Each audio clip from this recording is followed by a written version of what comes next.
right now starting our Davidson's Liquors Happy Hour. Yeah, the 2 o'clock hour on the show every Friday is brought to you by Davidson's Liquor, the Davidson's Liquor Happy Hour, and they bring us some beer. All right, Tulo. You want to talk Tulo? Nope. Let's move on.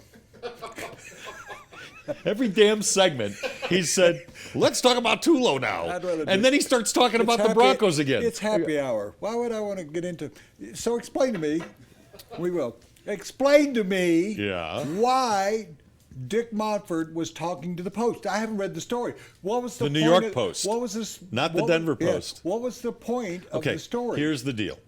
The New York Mets need a shortstop desperately, and they need a big bat in the middle of their order desperately.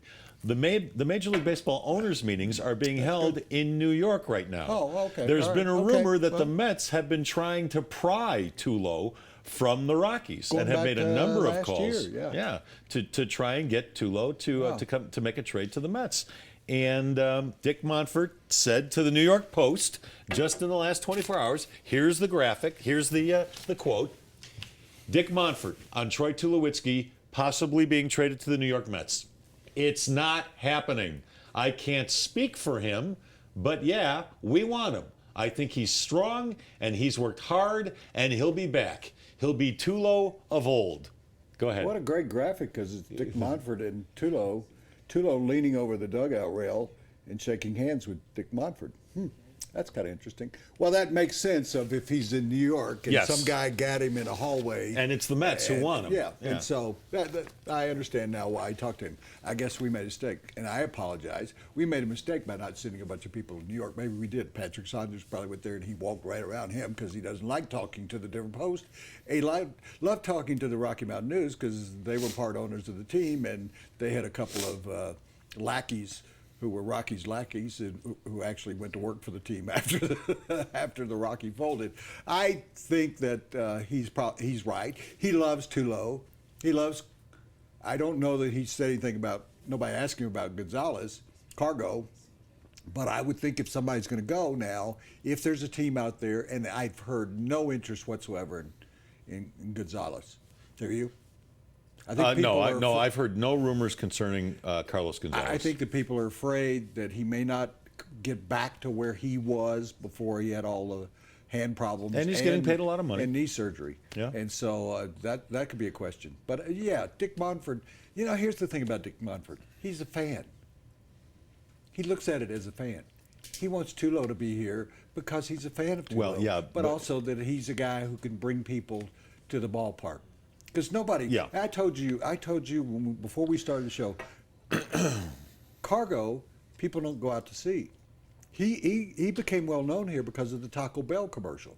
He was the guy when they first started that, they score 7 runs. But Cargo was not a guy, he never really caught on with the majority of the people. Yeah, Tulo's has always been too low. Tulo. Fans haven't glommed on to Cargo the way they glommed on to Tulo. It was Todd Helton and it was Tulo. Right. Todd gone, so he is not only the face of the franchise, he is their really only drawing card. Because people really go, Justin Morneau, he was the leading hitter. Well, that's true. Well, here's the question: Is Montfort pandering to the fans by insisting that Tulo's not going anywhere, or does he really believe that Tulo can actually stay on the field for 140, 150 games this year? Well, he has once, hasn't he? Maybe twice. Twice in his career. Now he's been here. 4 out of the last 6 seasons, he's averaged, I think, about 120 games a year. You're paying him a lot of money. You need him in the middle of the lineup. You need him at shortstop, and he's having trouble staying on the field. Is this like should he consider trading him, Woody? This year? No.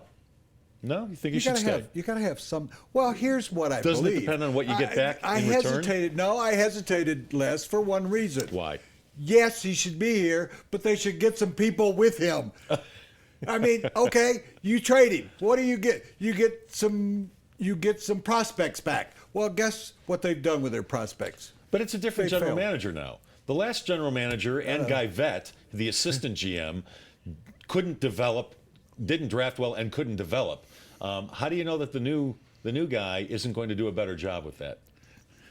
You really want me to answer Go ahead. that? Boy, did I tee you up on that one, huh? You really want me to answer that? Because he was O'Dowd's right-hand guy. He was in charge of development for a while. You answered your own question. So you didn't replace him. You didn't go outside the organization and I would say, oh, yeah, I'm willing to give this guy a chance. Well, here's my feeling. Let me help you out here.